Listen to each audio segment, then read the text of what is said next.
जय माता दी। नवरात्रि पूजा आप सभी करने के बाद चौकी अपने स्थान से कब हटाएं, किस तरह से इसकी विधि होती है, संपूर्ण सामग्री का क्या करें, वीडियो में यही जानेंगे समझेंगे। तो वीडियो के अंत तक बने रहिए। जैसा कि आप सभी जानते होंगे, नवरात्रि पूजा करना जितना महत्वपूर्ण है, सामग्री को अपने सही स्थान पर रखना भी उतना ही महत्वपूर्ण है। सबसे पहले आप सभी इस चौकी को कब हटाएं। जैसे कि शास्त्रों में कहा गया है, 9 दिन और 9 रात्रि की नवरात्रि होती है। साफ स्पष्ट स्वरूप में नवरात्रि संबोधित करके कहा जाता है। तो वही आपको ध्यान रखने योग्य बात है कि आपको नवरात्रि जो है 9 रात्रि तक अपनी माँ को अपने घर पर रखना है, तभी उसके बाद उनको विदा करना है। इस बात का ध्यान रखें।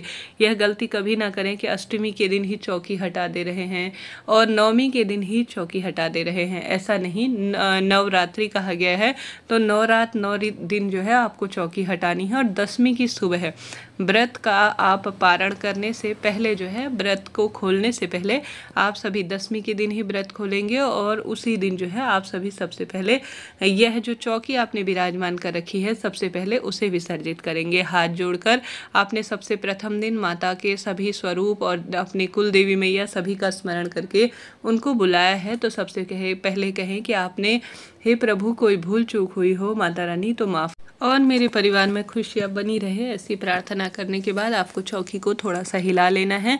संभव हो तो माँ का जूठा मुंह करें, अर्थात कोई आपके घर में भोग प्रसाद है तो माँ की मूर्ति में लगाएं और उसके बाद जो है विदा करें। तत्पश्चात सबसे पहले आप सभी को जो पूजा का कलश होता है ना, उसे उठाना चाहिए। उस कलश में जो जल है उसे पूरे घर में छिड़काव करें और उसके अंदर जो आपने सामग्री डाल रखी है, हल्दी की गांठ, सुपारी और कमलगट्टा या 1 रुपये का सिक्का, वह सभी चीज़ें कोई भी आपको कहीं भी घर से बाहर फेंकनी नहीं है, बल्कि आप सभी को अपने घर पर ही उसे एक लाल कपड़े में बांधकर तिजोरी में रख देना चाहिए।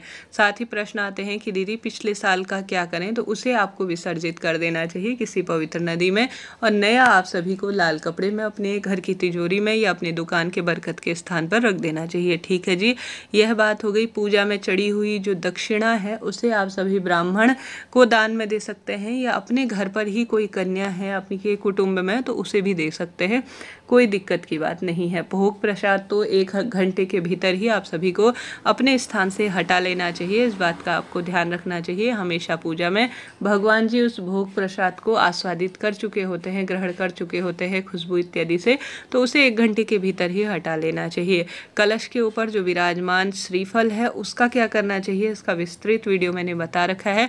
आप सभी उसे कमेंट्स में पिन किया हुआ है, देख लीजिएगा, ताकि आपको बहुत सही जानकारी इससे प्राप्त हो जाए। साथ ही जो जल का लोटा है वह तो आपके हमेशा काम आएगा। मिट्टी का है तो आप उसे घर में जो है गमले में अपने कोई पॉट इत्यादि बनाने के काम में ले सकते हैं, उसमें पौधे लगा सकते हैं। तांबे लोटे का बना हुआ है तो दोबारा काम में आएगा। मिट्टी की माता की प्रतिमा है तो विसर्जित के लिए जाएगी, परंतु माता की अगर जो है वैसी है जैसे कोई फ्रेम इत्यादि में है स्क्रीन में, आप दोबारा उसे हमेशा पूजा के लिए मंदिर में रखें।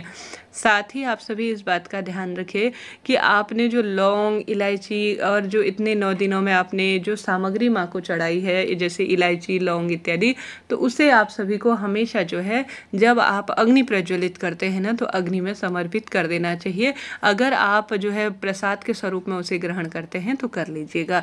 चढ़ाई गई यज्ञोपवीत आप सभी को ब्राह्मण को दान में दे देनी चाहिए, या घर पर पहनने वाले सदस्य हैं तो पहन सकते हैं।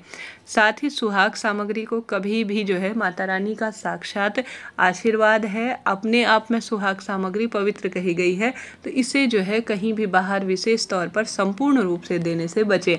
दान के स्वरूप में आप अन्य जो है दान कर सकती हैं, अत्यधिक शुभ है, सौभाग्य मिलता है। परंतु जो माता को चढ़ाई गई सामग्री है वह माता के ही प्रयोग में आती है तो अत्यधिक शुभ है।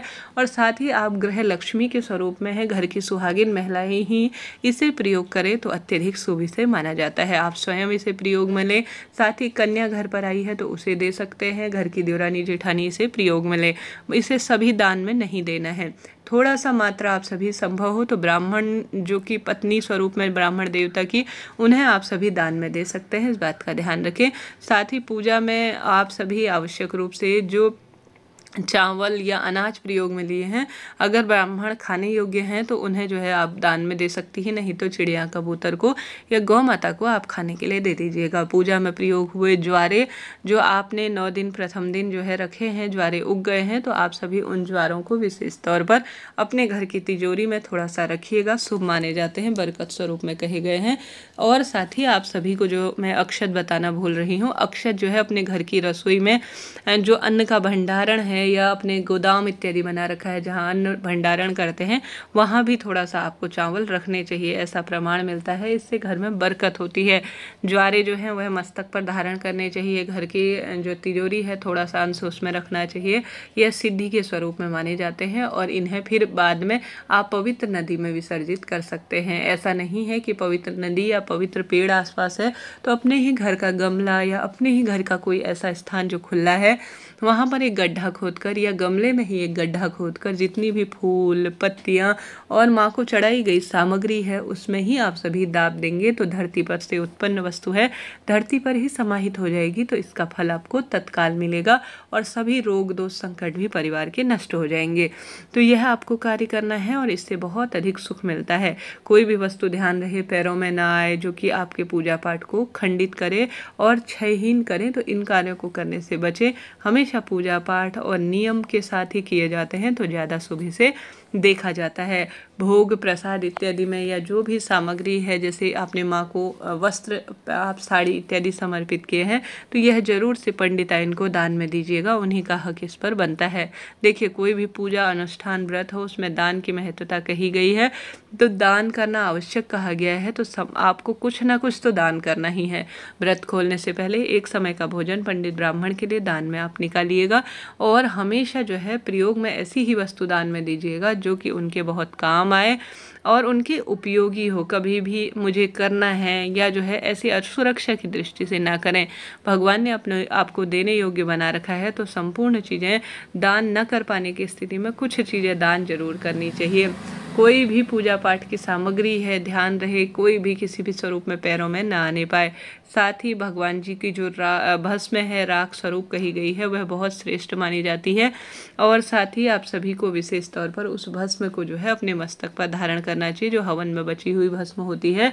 और साथ ही उसका जो है आप सभी को कोशिश करनी है थोड़ा सा मात्रा, आप जैसे कहीं जाते हैं किसी कार्य की सिद्धि से, वह अभिमंत्रित भस्म है माँ के स्वरूप के रूप में जानी गई है, तो आप सभी उसे मस्तक पर धारण करें, अपने ही घर के गमले में ही सभी चीज़ें विसर्जित कर दें तो शुभ माना जाता है। यह कार्य आप सभी विशेष तौर पर व्रत खोलने से पहले कर ले तो अत्यधिक शुभ है। न कर पाने की स्थिति में आप जो है जैसे याद नहीं रहा तो आप पूरे दिन भर में 10वीं तिथि के दिन कर सकते हैं, कोई दिक्कत की बात नहीं है। होता क्या है सुबह जल्दीबाजी होती है या किसी कारण से ऐसा हो कि हमें यह प्राप्त न हो, यह बात हमें विदित न हो, तो ऐसी स्थिति में आप सभी देर तक भी जो है इसे विसर्जित कर सकते हैं, कोई दिक्कत की बात नहीं है। जय माता दी।